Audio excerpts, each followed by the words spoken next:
Hi guys, welcome back to my channel Lush Foliage. In today's video, we are going to be talking about another beautiful philodendron called as the Philodendron Radiatum. Now, of course, my plant is not in the best condition. I was basically waiting for this plant to put out new leaves so that I can make a video. But then I think this is something also a lot of people must see, because this is a very common thing that usually tends to happen when the plants tends to come in transit. There is going to be a lot of wear and tear, and that's exactly what happened to this plant as well. So whenever you have a situation like this, please don't be worried, because as you can see, the leaves are yet very green. They have not turned yellow, which means that these leaves are also participating in the process of photosynthesis. So we do not need to cut these leaves off. Let them be on the plant. Only when they start to turn yellow, if you want, you can cut them off. But right now, I'm just going to leave them as it is. I know it looks a little bad, but that's absolutely okay, as long as the plant is very healthy. Very soon there will be a lot of new growth coming up on this plant. As you can see already, it is starting to put out a new leaf. It is still stuck inside the cataphyll. It will get released soon. As I've always spoken about this, please do not interfere with the plant getting stuck inside the cataphyll. Let it be as it is. It will eventually loosen out and the new leaf will come out. Now, it's an absolutely beautiful philodendron. It's known for its beautiful foliage. The foliage will grow even more larger. But if you notice, this plant resembles a lot like our Philodendron Lacerum that I had recently made a video on. So on the left hand side, I have my Philodendron Lacerum, and on the right hand side, it is Radiatum. Now you can see there is a lot of similarities, but if you take a closer look and if you tend to look at the edges of the leaves, there is going to be a mass difference. The Radiatums have a really sharp kind of design on the end of the leaves, whereas the Lacerum, they have a little bit less of those cuts on the edge of the leaves. So this is the only difference, but apart from that, the care requirements are almost same.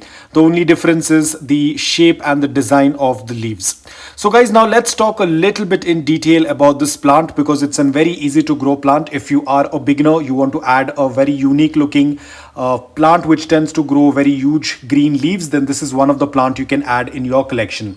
Let's start off with light, because that's the most important thing. Just like any other philodendrons, they do not like to be blasted with direct sunlight.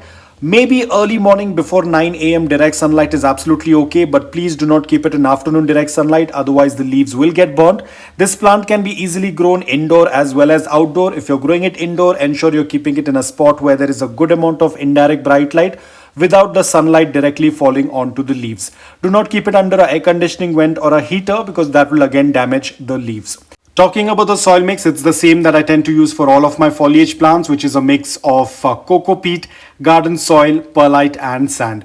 Perlite is optional, but the other ingredients are important, because philodendrons prefer well-draining soil mix, which tends to be loose and porous, which is slightly organic rich, but ensure that the soil does not turn compact. Apart from that, they prefer slight amount of moisture in the soil, but not soggy wet soil. So ensure that you're making a well-draining soil mix.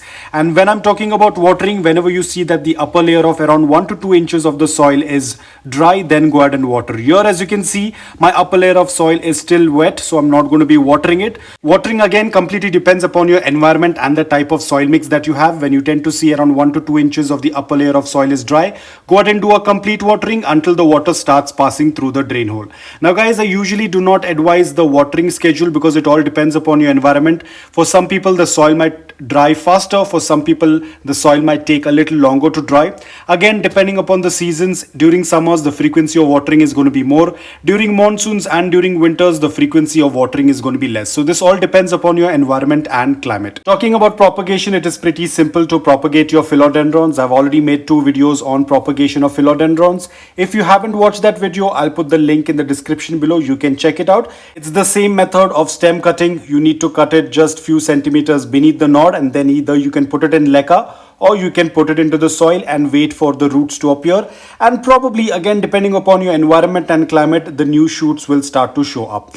Now, talking about pest issues, yes, this plant does get affected with spider mites, mealybugs or whiteflies. So always check the underneath of the leaves. If you tend to see that there are any bugs, treat the plant at the early stage. Do not wait for the last minute. Always do a routine check once in 2 weeks or once in 3 weeks.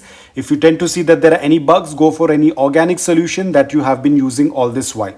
Now, talking about fertilizers, do not add fertilizers during the winters because they tend to slow down their growth. Summers are their growing period because these plants are from the tropical environment, so they prefer temperatures between, let's say, 15 degrees Celsius up to 34-35 degrees Celsius. So they get into their growing period when the climate gets warmer. During winters, they might go into either partial or they might slow down their growth. So please do not add fertilizers and try and reduce your watering.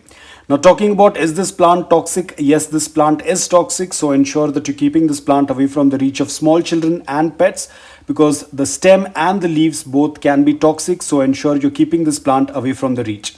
Talking about humidity, these plants are from the tropical environment. They would prefer a average humidity anywhere above 50-60% of humidity is going to work out really well. If you are from a place which is very dry, whether indoor or outdoor, indoor you can use a humidifier, outdoor you will have to club other plants together, or you can even use the pebble tray method. So apart from that, this is a very easy to grow plant. If you are a beginner and planning to add some foliage plants, this is one of the plants you can add in your collection. You might easily find it in your local nurseries, or it's always available online. So you can purchase this and add it in your collection. So guys, that's all about it. I hope that this video was helpful to you. If it was, please hit the like button. And if you're new to my channel, please consider subscribing to it. Until then, take care, stay safe and keep planting.